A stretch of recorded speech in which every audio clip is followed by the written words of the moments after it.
여러분 안녕하세요. 황금 땅 1% 투자하는 토지 전문 대화영입니다.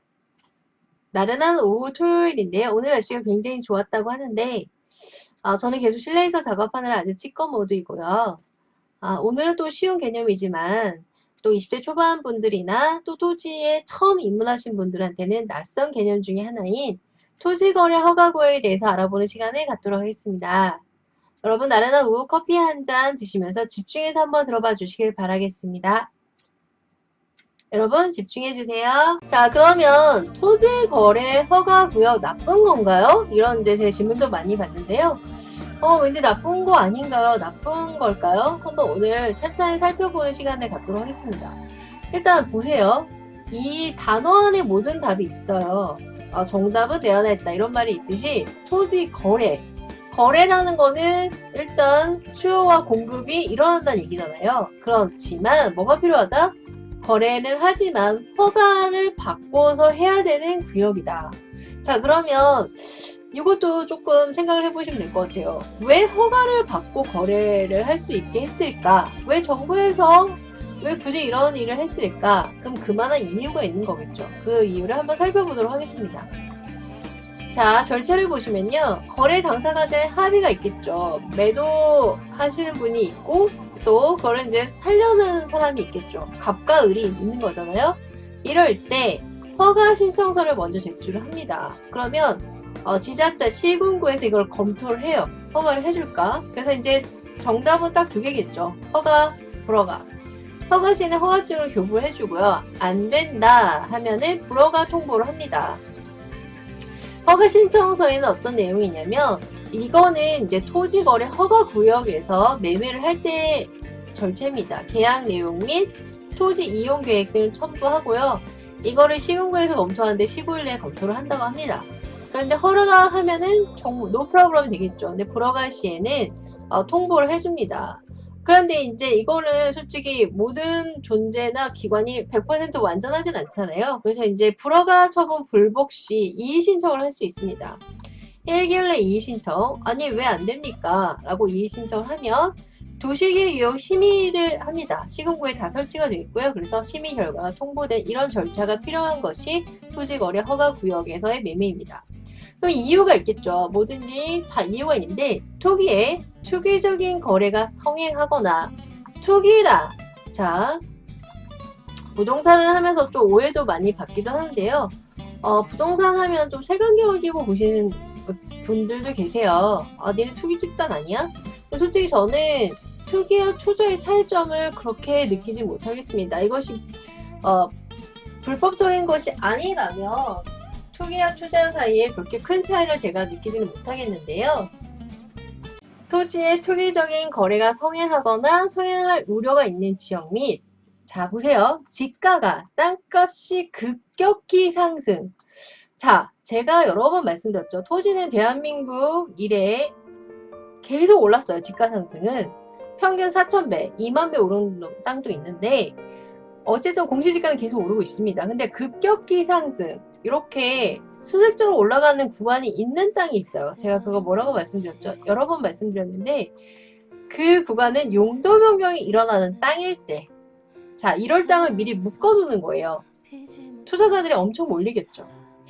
상승할 우려가 있는 지역에 땅 투기를 방지하기 위해 설정 그 토지거래 허가 구역은 1979년에 도입이 되었습니다. 그렇다면 자 역으로 생각하면 토지거래 허가구역을 묶인 땅이다. 그 땅은 좋다 나쁘다? 오히려 긍정적으로 생각하실 수 있는 거예요. 그래서 국토교통부 장관, 시도지사는 국토의 이용 및 관리에 관한 계획의 원활한 수립, 집행, 합리적인 토지 이용을 위하여 토지의 투기적인 거래가 성행하거나 땅값이 급격히 상승하는 지역, 그러한 우려가 있는 지역으로서 묶어두는 겁니다. 허가를 받아야만 해주겠다. 그래서 이때 주구장창 묶어둘 수는 없잖아요. 그린벨트처럼 주구장창 묶어두는 게 아니라 5년 이내의 기간을 정하여 토지거래 허가 구역을 지정할 수 있음 이렇게 되어 있습니다. 그래서 1979년 구역 지정이 처음 이루어졌고 해마다 갱신이 됩니다. 리뉴얼이 되는 땅이고요. 성남시 예를 들어서 토지거래 허가구역 지형 도면을 보시면요. 지금 이 빨간 핑크색으로 이렇게 토지거래 허가구역을 이렇게 묶어 놓습니다. 왜냐? 투기가 일어날 것 같다. 땅값이 폭등할 것 같다. 그럼 미리 막아버리는 거예요. 국가에서. 제3교 테크노밸리로 인해 금토동 일대 전부를 거래 허가구역으로 지정. 그러니까 관심을 받는다고 생각하시면 될 것 같아요. 관심 받는 땅, 국가가 주목하는 땅. 그렇다는 얘기는 이거를 특별히 관심을 받는다라는 얘기는 얘의 가치가 있다라는 얘기겠죠. 그쵸?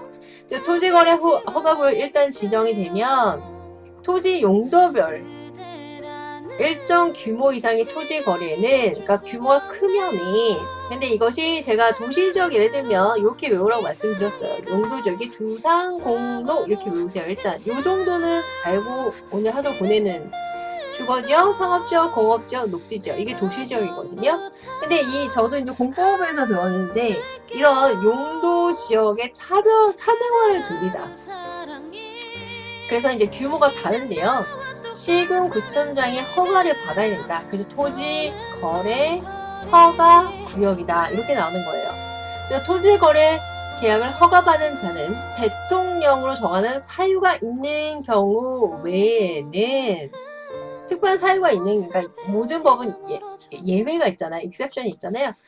외에는 5년의 범위 내에서 대통령을 정하는 기간에 그 토지를 요거를 쉽게 말해서 실수요를 해야 된다. 실제 수요, 즉 저 여기서 뭘 지어서 거기서 살 거예요. 실제로 가서, 이것이 투기 목적에 가서 실제로 살아야 된다는 얘기야. 실제로 써야 된다는 얘기입니다. 그래서 토지 허가받은 목적대로 이용해야 돼요. 그래서 이를 토지 이용 의무입니다. 그래서 농업, 임업, 축산업 비롯해 단독주택, 다중주택 공간은 제외예요. 자, 농업, 임업, 축산업, 업용을 쓰겠다. 나는 단독주택을 쓰겠다. 근데 여기서 다중주택의 공간은 제외됩니다. 그 다음에 공동주택. 근데 이 기숙사는 제외돼요. 복지, 편의시설 등은 몇 년? 2년. 현상 보존의 목적으로 허가된 반응에 5년의 기간은 의무 사용 기간이 있는 거예요. 그래서 실제 사용 허가를 받을 때 저 여기 축산업을 쓸게 해놓고는 다른 목적을 이용하면 그거는 당연히 페널티가 들어갑니다. 자, 보시면요, 토지거래 허가구역으로 묶인 지역들, 빨간색이라 해야 되나요? 뭐 고양시, 동산동 이렇게 고양시 이렇게 되어 있죠. 그러니까 나름대로 가치가 있는 땅이다 생각하시면 될 것 같아요. 그 다음, 만약 목적대로 이용하지 않는 경우 상당한 기간을 정해 이행명령을 부여합니다. 여러분, 이행명령 무시하면 안 돼요. 이거 굉장히 무섭습니다. 명령 불이행 시 토지 취득가액, 내가 얘를 5천원 주고 샀어요. 5억을 주고 샀다. 그러면 10% 5천만 원이 이행 가능을 매년, 본인 땅이 5억인데 명령을 불이행했다. 근데 배째하면 이거 5천만 원씩 매년 벌금 내는 거예요. 10년이면 그냥 이 땅에 날아가는 겁니다. 그래서 굉장히 무섭습니다. 또 토지거래 허가구로 지정되면 실제 수요, 자, 이외에는 일정 규모 이상 토지에 매입할 수 없습니다. 그러니까 거래 제한이 있는 거예요. 그래서 제가 주, 상, 공, 노 이렇게 외우라고 말씀드렸습니다. 그래서 주거지역, 상업지역, 공업지역, 녹지지역, 초과할 경우에는 허락을 받아야 된다는 얘기예요. 허가를.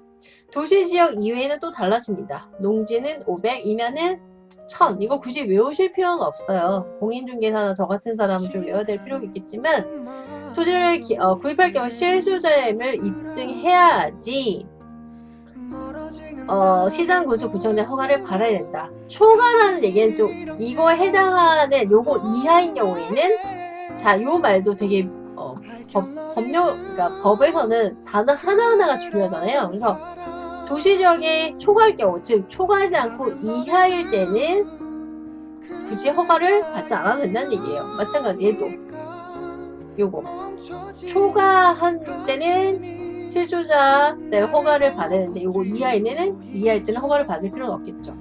자, 이를 위반하면 2년 이하의 징역, 계약 토지거래 영역이 좀 셉니다. 30% 이하의 벌금이 들어갑니다.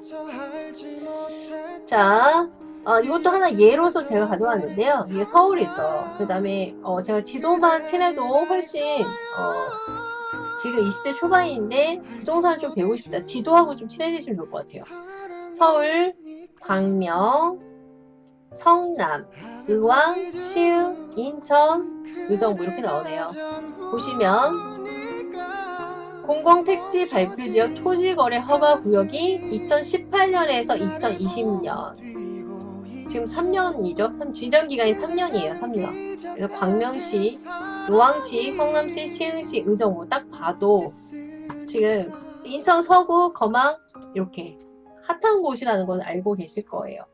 토지거래 허가노에서 해제되면 지자체의 허가 없이 자유롭게 당연히 할 수 있죠. 사업할 수 있고 토지 구입 자금의 출처를 밝히지 않아도 되는 것은 물론 토지 용도대로 사용하는지에 대한 당국의 감독도 받지 않는다. 즉, 뭐 할 때?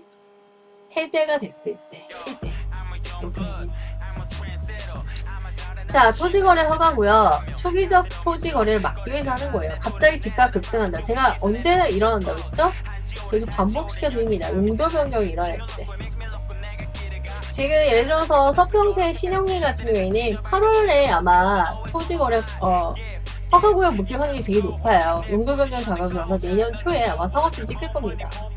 이 같은 현상이 나타나거나 우려가 있는 지역에 대하여 지정합니다. 이 구역을 지정되면 토지거래 시 시당, 군수, 구청장의 허락을 받아야 하며 허락 없이 체결한 거래 계약은 무효가 됩니다. 국토교통부 장관 또는 시도지사 국토의 이용 및 관리에 관한 계획의 원활한 수립, 집행, 합리적 토지 이용들을 위하여 아까 계속 반복하죠? 투기적인 거래가 성행 아니면 땅값이 뛸 지역을 이렇게 묶어두는 거예요. 5년 이내니까 3년이 될 수도 있겠죠? 이렇게 거래 신고에 관한 법률에다 지정한 것입니다. 토지거래 허가 구역은 국토교통부 장관이 중앙도시계획위원회, 시도도시계획위원회 심의를 거쳐 지정을 합니다. 자, 그러면 토지거래 허가구역에 있는 땅에 관한 소유권, 지상권. 자, 지상권은 그러니까 땅 위에 자기가 건물을 짓거나 이 땅을 사용할 수 있는 이런 권리예요. 그래서 소유권, 지상권의 취득을 목적으로 하는 권리.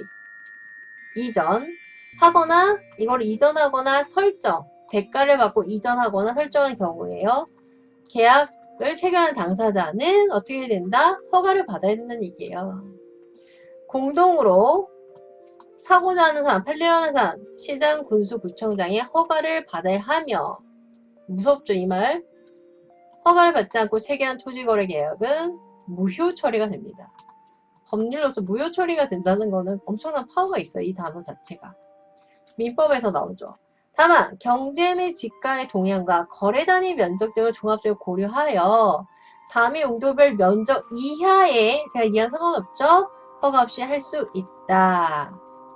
기준 면적이 10% 이상, 300% 이하의 범위에 따로 정하여 공고한 경우는 그에 따른다. 지자체 조례에 따라 조금 다르겠죠. 아까 말씀드린 거, 아까 초과가 허가를 봐야 되고 이하는 상관없다 이 말씀이에요. 그래서 똑같은 얘기를 다르게 표현한 것입니다. 자, 그래서 오늘 토지거래 허가구역에 대해서 배웠는데요. 토지거래 허가구역, 즉 허가를 받으면 거래는 할 수 있지만 시장, 군수, 구청장의 허가를 받아야 된다. 땅을 이렇게 묶어둔 이유는 투기가 예상되거나 땅값이 집가 상승이 폭등이 예상되는 지역을 묶어두는 것이다. 이렇게 생각하시면 될 것 같습니다. 여러분 오후도 행복하게 보내시고요. 여러분 건강하시고 아자아자 화이팅!